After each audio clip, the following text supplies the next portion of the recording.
The concerns about DJI seem to reflect also what's going on with SenseTime. Yeah, that seems to be the theme of this block, is Yeah. companies that are hurt by sanctions or blacklists. So yeah, there's one of the concerns among many that the U.S. government has is the company's role in Xinjiang.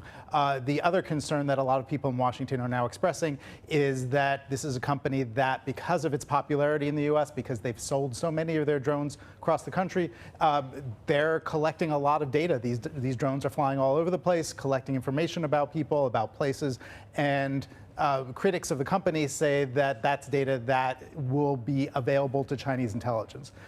The company says that's not the case. Bruce yet hasn't. Bruce, you've got to wonder how it all relates to the bigger debate about data security. Yes, that's a good point. So as we've seen this year, the Chinese government is very concerned about the collection of data inside China, who has access to it, whether it can get outside of the country. And so China has imposed a lot of restrictions on that and taken action against certain companies, say like Didi, which is going to have to come back to Hong Kong rather than being in the U.S. for its listing. So there's similar concerns in the U.S. about who has access to all this data that's collected on Americans and what it can be used for. So what's likely is we'll be hearing more of this sort of thing, that there is going to be growing concern about collection of data from all sorts of companies, because so many devices now collect information about people.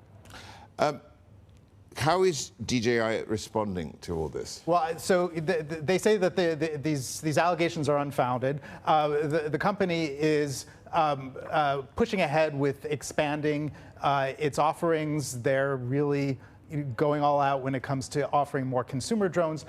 They're also expanding into new categories. They launched an education division last year. They're working on agricultural drones, on really high-end spiffy cinematography drones, all sorts of new things. The idea is they're trying to really get into every corner of the business that they can get into.